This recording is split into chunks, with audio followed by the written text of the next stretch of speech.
Charles Rennie MacIntosh is one of the world's best known architects, his unique style massively popular and instantly recognisable.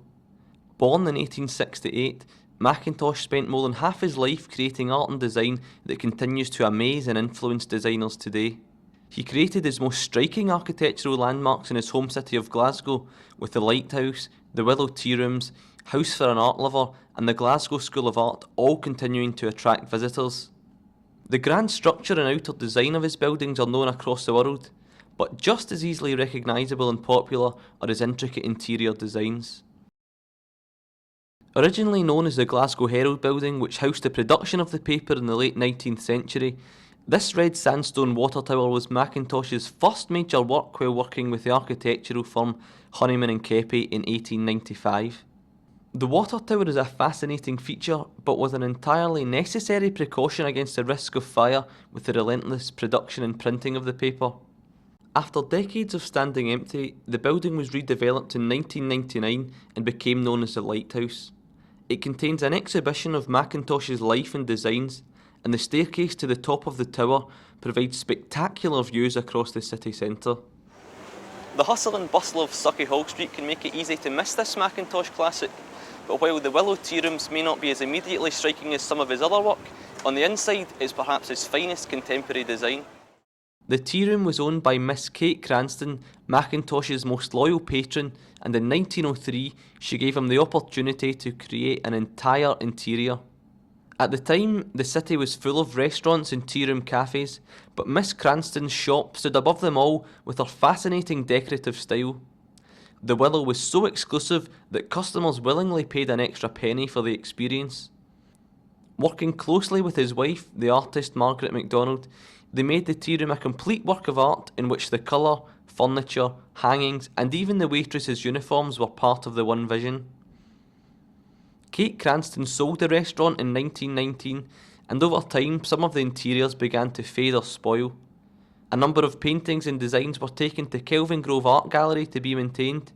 However, the deluxe room facing Sucky Hall Street remains largely intact and still attracts diners every afternoon.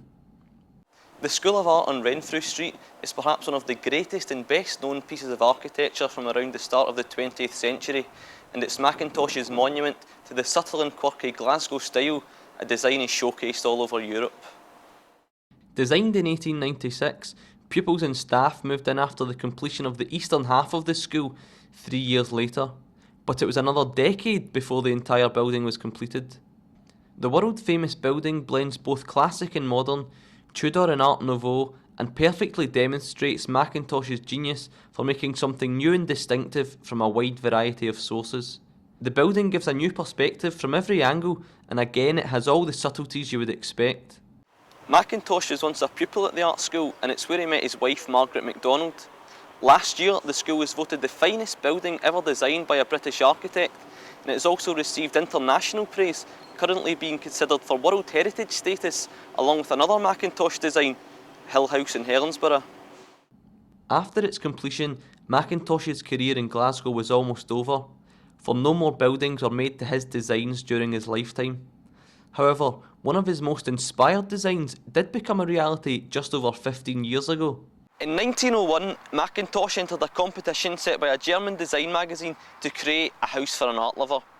The competition challenged architects to come up with designs which were fresh and innovative, and it allowed Mackintosh and his wife to work on a project which was entirely theirs, with no client specifications. Unfortunately, the Mackintosh's design was disqualified as it did not meet the submission deadline, but the designs were awarded a special prize for their pronounced personal quality, their novel and austere form, and the uniform configuration of interior and exterior.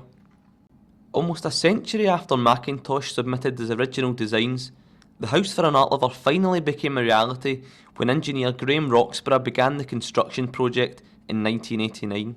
Recession slowed the building process, but it was eventually completed in 1996 thanks in part to collaboration between Glasgow City Council and one of Mackintosh's greatest creations, the Glasgow School of Art. The creation of the House for an Art Lover is perhaps the greatest tribute to Mackintosh. His designs remain so inspiring and popular that people want to bring them to life, despite being almost 100 years old. Looking at these fantastic buildings, it's hard to imagine, But Mackintosh never really gained the praise and acceptance he deserved in his home city during his lifetime. The completion of the School of Art was his last major work in the city before he moved to London with his wife. After more than a decade there, the couple moved to the south of France, but they were forced to return to Britain due to Mackintosh's ill health. In 1928, at the age of 60, Mackintosh died of throat cancer in London, but he left behind the greatest works of his career to his home city of Glasgow.